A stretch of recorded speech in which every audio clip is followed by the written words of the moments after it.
भैया बताओ राम किस युग में है? त्रेता। राम किस युग में? जोर से। त्रेता। और कृष्ण किस युग में? द्वापर। पहले कौन सा युग आएगा? पहले त्रेता। तो ये बताओ कि त्रेता में जो राम है तो द्वापर में जो कृष्ण है वो कौन है? बताओ राम कौन है और कृष्ण कौन है? जरा मुझे आप लोग बताओ, फटाफट बता दो, समय ना लगे ज्यादा। बताओ राम कौन है? ये बताओ कि कौन राम बन के प्रकट हुआ? राम प्रकट भय ना, भय प्रकट कृपाला। क्या लिखा है? भय, जोर से, भय कृपाला। ये कृपाला कौन है? प्रकट कौन हुआ? कृपाला प्रकट भय, परम दयाला प्रकट भय। कौन है ये? ये राम बन के कौन प्रकट हुआ? जोर से, प्रकट भय श्रीकंता। प्रकट भय श्री भगवान श्रीमन नारायण। भगवान नारायण ही त्रेता में राम बने और राम बनकर कुछ काम प्रभु ने किया। और राम के जितने काम अधूरे रह गए, राम के अधूरे काम पूरे करने के लिए राम को अगली बार कृष्ण बनकर के प्रकट होना पड़ा। हमारे भगवान श्री कृष्ण ने क्या किया? राम के अधूरे काम पूरे किए। चलो बताओ राम के वो कौन कौन से काम हैं जो अधूरे थे?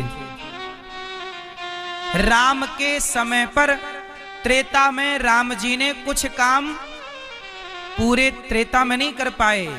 राम के द्वारा कुछ काम बाकी रह गए, जिन कामों को पूरा करने भगवान को फिर आना पड़ा। बताओ वो कौन कौन से काम थे?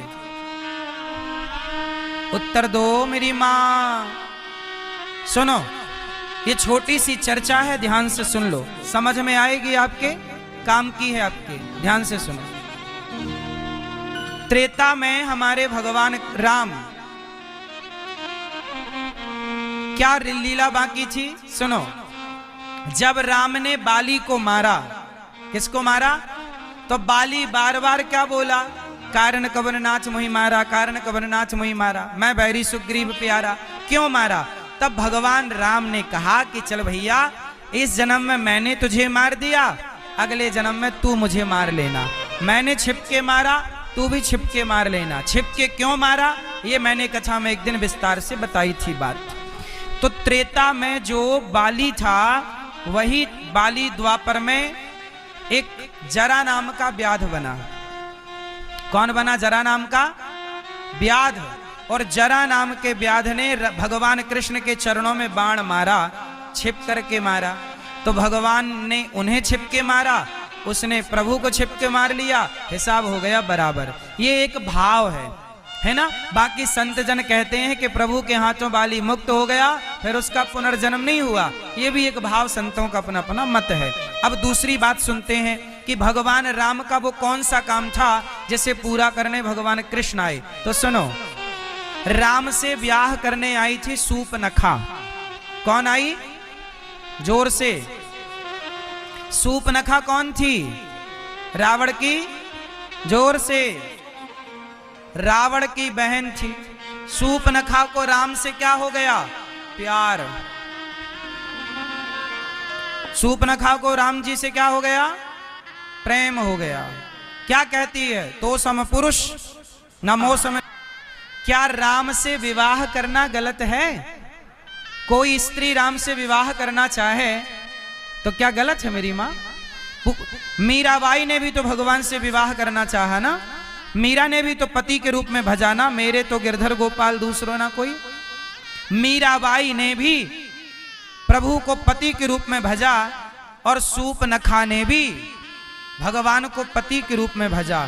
फर्क कितना है कि मीरा ने कृष्ण को भजा पति के रूप में, पर मीराबाई को राधा रानी से कोई दिक्कत नहीं थी। पर सूपनखा से गलती ये हो गई कि वो राम को तो चाहती है पर माता सीता को नहीं चाहती। इसलिए कभी भी अकेले राम को नहीं पाया जा सकता या अकेले सीता को नहीं पाया जा सकता। अकेले सीता को उठाकर ले गया रावण तो नाश हो गया। अकेले राम को चाहती थी सूपनखा तो उसकी नाक कान कट गई। इसलिए ना अकेले राम ना अकेले सीता, इसलिए हम लोग अकेले राम सीता की पूजा नहीं, युगल उपासना, सीता राम की उपासना करते, दोनों की। इसलिए हमारे मंदिरों में ना अकेले राम है ना अकेली सीता है। हम लोग किसकी उपासना करते हैं? सीता राम।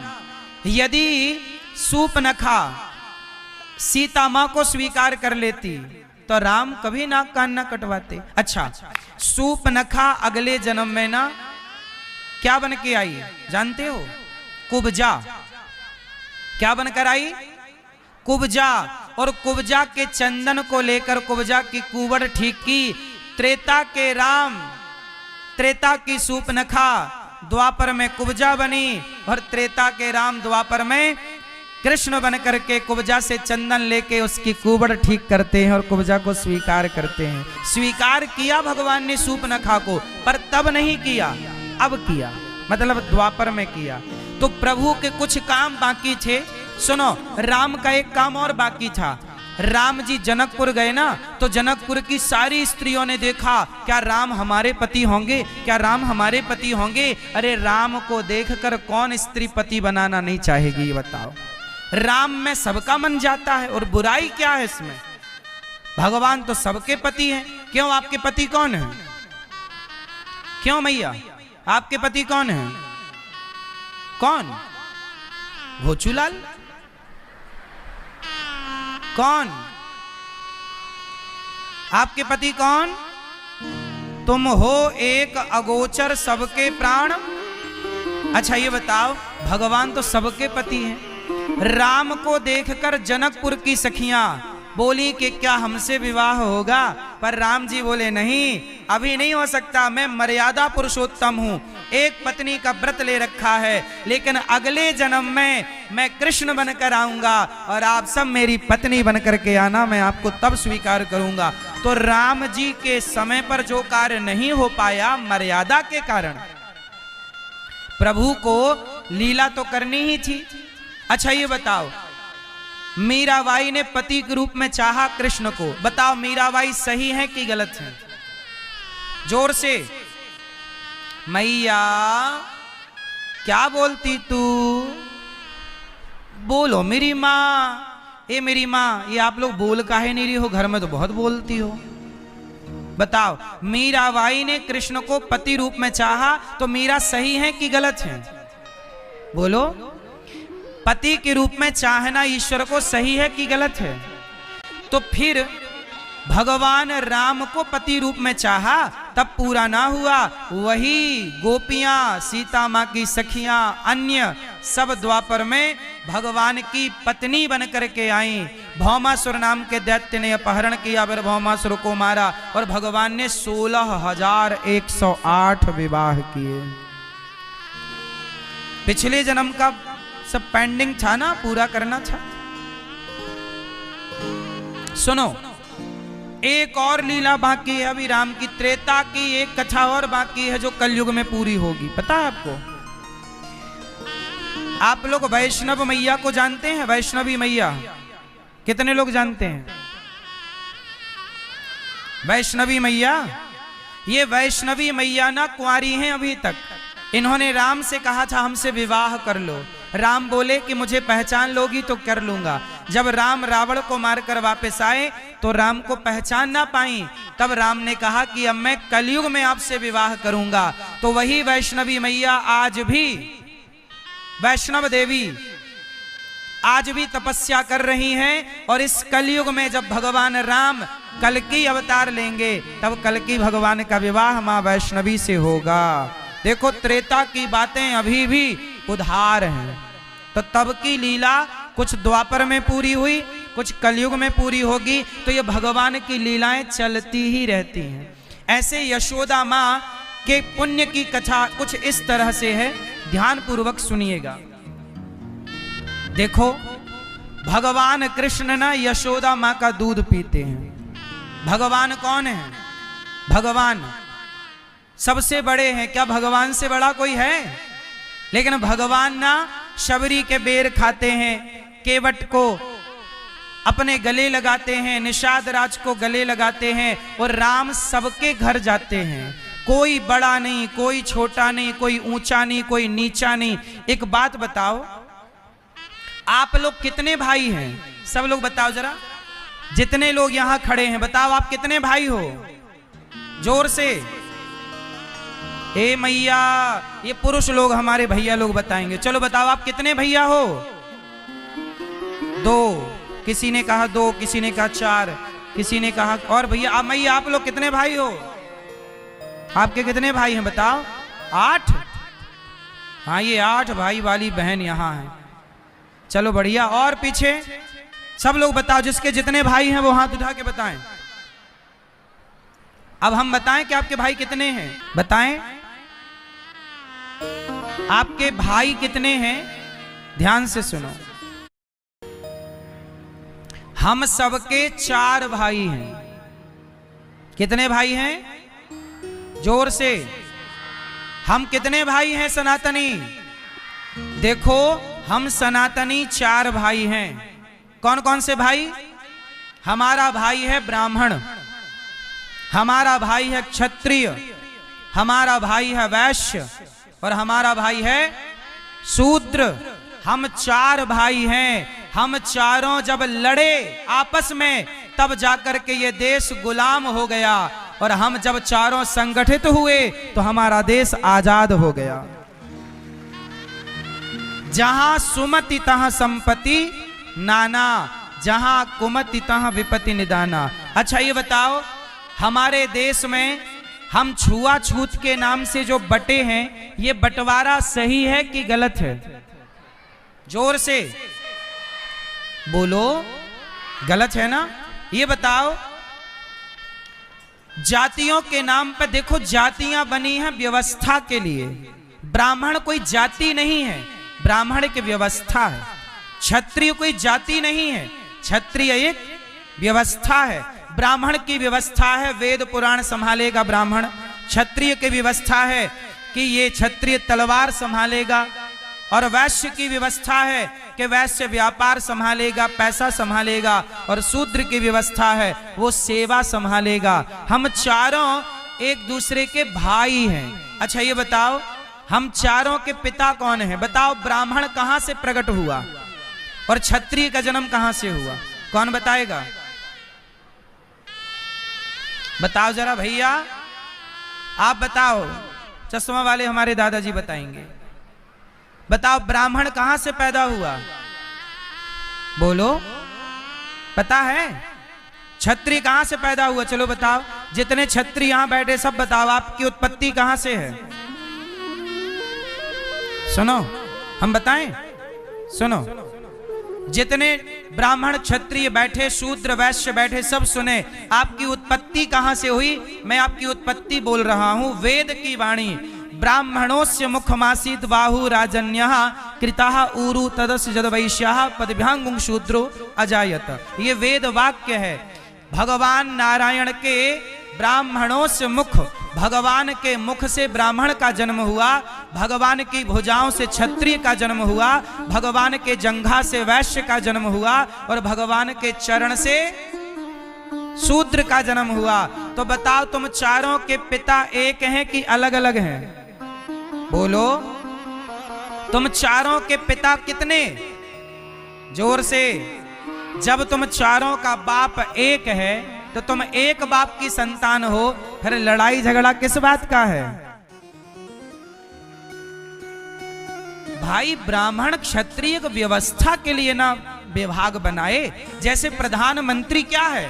प्रधानमंत्री कोई व्यक्ति का नाम थोड़ी है, ये एक व्यवस्था है।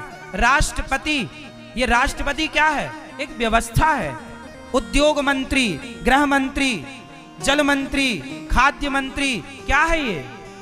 बोलो, क्या है ये? ये एक व्यवस्था है ना, कि जल मंत्री है तो जल का काम ये संभालेगा, गृह मंत्री है तो गृह के कार्य ये संभालेगा, केंद्रीय फलाना मंत्री है तो ये फलाना काम संभालेगा। अरे भाई, ये व्यवस्था ना बनानी पड़ती है? उसी प्रकार हमारा देश इतना बड़ा था कि इस देश की व्यवस्था बनानी ही थी। कैसे बनेगी? तो 4 भाग कर दिए। ब्राह्मण का काम है यज्ञ करना, यज्ञ कराना, दान लेना, दान देना, वेद पढ़ना, वेद पढ़ाना। ये 6 काम ब्राह्मण के हो गए। क्षत्रिय के काम है युद्ध लड़ना और देश को अन्य लोगों से सुरक्षित रखना, अपने देश की रक्षा, अपने सीमाओं की रक्षा करना क्षत्रियों का काम। वैश्य का काम व्यापार करना, शूद्र का काम सेवा। अब देखो हमारे मोची भाई जूते का काम करते। जूते का काम कौन करता है? जोर से मोची। घड़े का काम कौन करता है? कुम्हार। लोहे का काम कौन करता है? लोहार। अब बताओ क्या लोहार के बिना, क्या कुम्हार के बिना, क्या मोची के बिना जीवन संभव था? तलवार कौन? तलवार चलाएगा क्षत्रिय। तलवार चलाएगा कौन? क्षत्रिय। पर तलवार बनाएगा कौन? लोहार। बोलो हाँ। अब बताओ तलवार चलाने वाला यदि महान है तो महाराणा प्रताप की तलवार बनाने वाला वो कुम्हार भी तो महान हुआ ना, कि नहीं हुआ?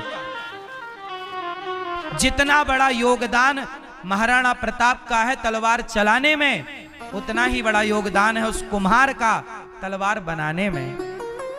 है या नहीं? कि नहीं है? इसलिए हम किसी को ये ना कहें कि तुम छोटे हो, हम सबको गले लगाएं। अंग्रेजों ने हम लोगों को लड़ाया आपस में, फूट डालो शासन करो, और हम लड़ते चले गए। आज हम लोग कहां पहुंच गए जानते हो? आज हमारे गांव गांव में मस्जिदें बनने लग गई, हमारे गांव गांव में चर्च बनने लग गई। क्यों? हम जातियों के नाम पे बटे रहे और हमारी जातियों के बंटवारे का फायदा उठाकर मुगलों ने और क्रिश्चियनों ने हमारे गांव गांव की जनता को, भोले भाले लोगों को बरगलाकर धर्म परिवर्तन करा लिया। क्या करा लिया? जोर से। आप कितने लोग इस बात के गवाह हैं कि हमारे गांव गांव में भी आजकल धर्म परिवर्तन हो रहा है? कितने लोग इस बात से सहमत हैं कि धर्मांतरण तेजी से हो रहा है?